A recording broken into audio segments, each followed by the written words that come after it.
O presidente Lula disse hoje que achou precipitada a decisão do ministro Luiz Roberto Barroso de sair antecipadamente, se aposentar do Supremo Tribunal Federal. Mas disse que a indicação dele não vai levar em conta gênero, raça e muito menos a amizade. Ele disse que é uma pessoa gabaritada para a função. Vamos então, Jana, conta aí. Nossa ministra, bem-vinda. Muito boa tarde, Evandro. Pois é, o presidente Lula disse o seguinte também, que assim que ele chegar aqui no Brasil, ele vai se reunir ali com os principais aliados dele, com a cúpula ali do governo, para então decidir e anunciar quem vai ser o indicado dele para o STF. Então, enviar esse nome ali para a sabatina do Senado Federal, né? O presidente deu essa declaração durante o evento que ele está participando na Itália. Ele disse também o seguinte, criticou aqueles que têm defendido nomes para o STF, ventilado nomes para o STF, dizendo que é eminentemente do presidente da República essa atribuição de indicar um nome para o Senado Federal. E aí ele falou essa frase que você disse, Evandro, que ele não vai indicar um amigo, mas sim uma pessoa que respeite ali a Constituição, né, atenda aqueles critérios ali para ministro do STF, ter um notável saber jurídico, reputação ilibada.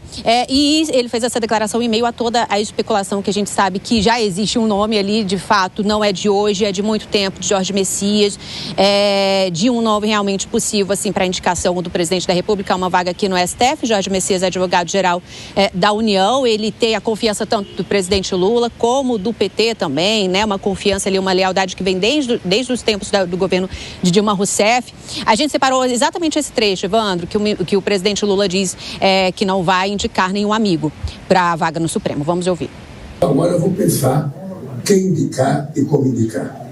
Eu quero uma pessoa, não sei se mulher ou homem, não sei se preto ou branco, eu quero uma pessoa que seja, antes de tudo, uma pessoa gabaritada para ser ministro da Suprema Corte.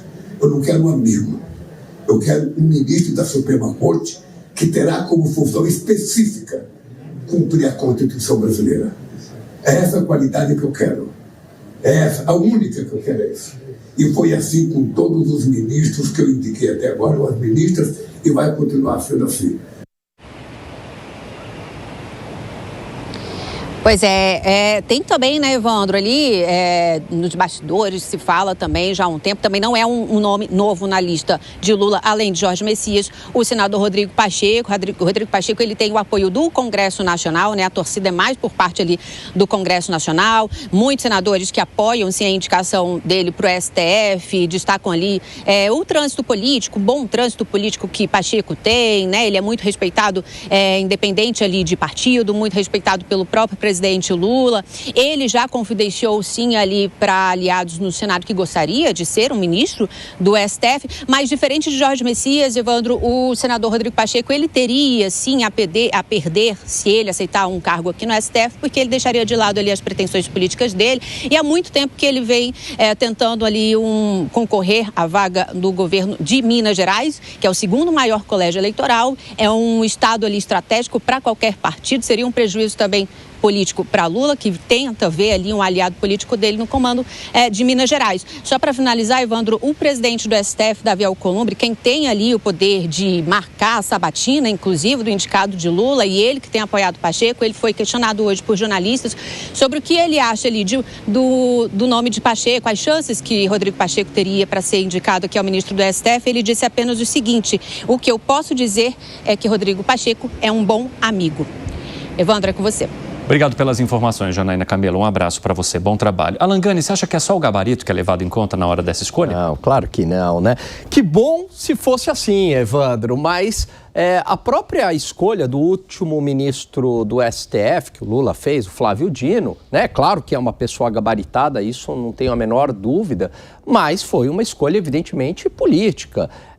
O ministro Flávio Dino era ministro da Justiça do governo Lula, quer dizer, um importante ministro da tropa de choque do governo Lula, do núcleo duro do governo Lula. Então é claro que o alinhamento ideológico, o alinhamento político hoje conta muito para a escolha de um ministro do STF, dado que é o cargo mais poderoso do Brasil. José Maria Trindade, é claro que o presidente Lula mantém a postura institucional de dizer isso, principalmente num evento do qual ele participa.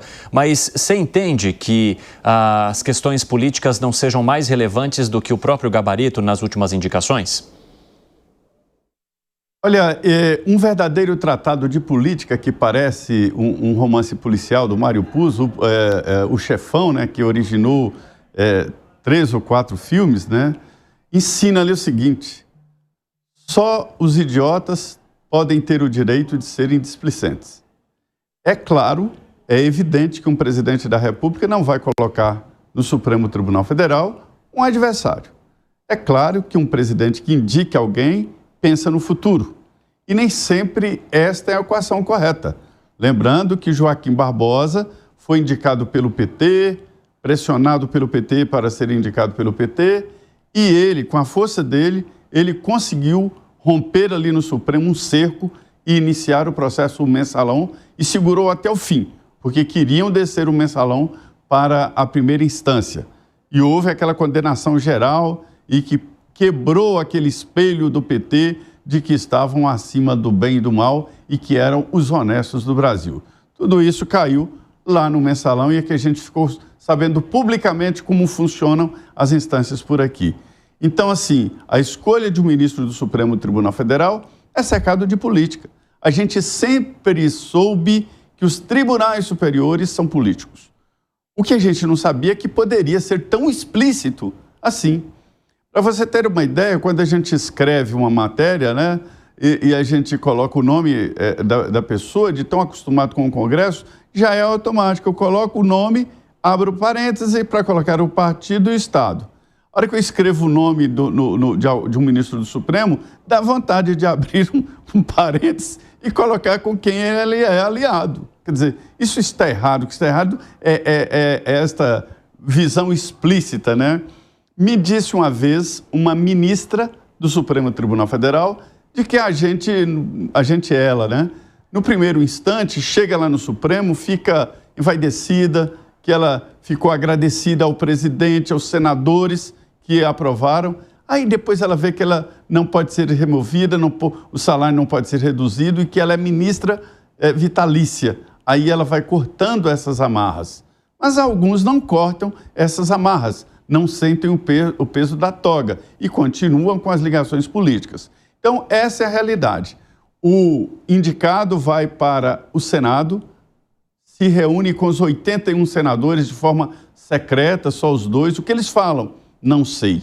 Eu já conversei com vários senadores que me deu a resposta mais eficiente, foi o senador Girão, Eduardo Girão. Ele me disse: olha, Zé, chega para mim e faz um monte de promessa que eu não acredito, e eu respondo para ele: siga a Constituição e aprove e pronto. Então é mais ou menos essa história, né? Depende da personalidade de quem for indicado pelo Lula, mas as pressões já estão fortes. É até curioso, né, Zé Maria Trindade? Esse rito é chamado de beijamão. É até curioso a gente pensar que um candidato a ministro do Supremo Tribunal Federal precise fazer um beijamão com integrantes do Senado Federal para garantir que essa indicação não encontre problemas ali no momento da aprovação. Porque só a relação de beijamão já joga muito mais foco político do que técnico sobre, pelo menos, um início de gestão ou de atuação desse ministro. É até por isso, Fábio Piperno, que algumas pessoas defendem que os ministros do Supremo Tribunal Federal não deveriam ser indicados por presidentes da República, mas sim participarem de uma espécie de concorrência ali, como se fosse um concurso público que os levasse àquela função. Como é que você avalia essas questões? Eu sempre defendi que fosse escolhido pelo presidente da República, mas há muito tempo eu defendo que o presidente não possa escolher alguém que faça parte do seu governo, coisa que no Brasil ocorreu com todos os presidentes da República de Fernando Henrique Cardoso para cá. Fernando Henrique Cardoso escolheu Gilmar Mendes, né? Depois dele o Lula escolheu, né, vários que participaram do governo também. Isso ocorreu com a Dilma, isso ocorreu com o presidente Bolsonaro, André Mendonça, isso com o Temer, né, o Alexandre Moraes era ministro dele. Então, eu acho que o Brasil deveria corrigir isso. Essa história do beijamão, ela é muito tradicional e eu acho também que é uma prática ruim. Eu me lembro, por exemplo, de uma reportagem que o Jornal Folha de São Paulo fez sobre o ministro Fux, algum tempo após o julgamento lá do Mensalão, e de como o PT se sentia, de certa forma, contrariado pelas decisões dele, porque Fux foi indicado pela presidente Dilma. como se ele tivesse alguma obrigação de dar essa resposta. E ele não deu, no que fez muito bem. Só que aí, a reportagem descreveu todo o ritual do beijamão. Inclusive ele lá, indo pedir apoio para o Zé Dirceu, né? Zé Dirceu, acabou sendo condenado depois.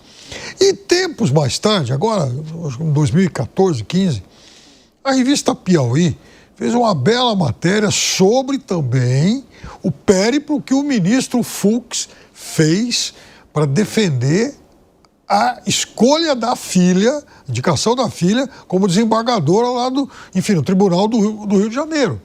Então, veja, nenhum deles fez algo de exceção. Só estou dizendo que essa prática eu acho que é ruim. Fala, Bruno Musa. Sem dúvida nenhuma, a gente cria essa teia dentro dessas indicações, essa teia que vai se entrelaçando entre elas e criando todos esses incentivos perversos, né? Então, eu sou altamente crítico ao sistema político brasileiro porque eu, de fato, não vejo, esquece no momento atual que nós estamos vivendo, desde sempre, ele não, na minha opinião, ele não representa a tal voz do povo. Veja, dos 513 deputados, 28 foram eleitos pelo voto direto, o resto é coeficiente eleitoral, nós estamos falando de 5%. Então, são pessoas que estão lá, que votam para ir à frente uma lei, voltar atrás, se o IOF sobe, se não sobe, depois a interferência do judiciário, ou seja, a nossa representação, na minha opinião, ela é uma farsa. E não tem a ver, repito, com o governo atual, é com o sistema político brasileiro desde sempre. Quanto mais centralizado, mais longe dali, do problema local, aqueles governantes ficam. E eles sequer sabem o problema que nós vivemos. Eles estão lá, em volta, nos seus mundos ali, financiados por todos nós.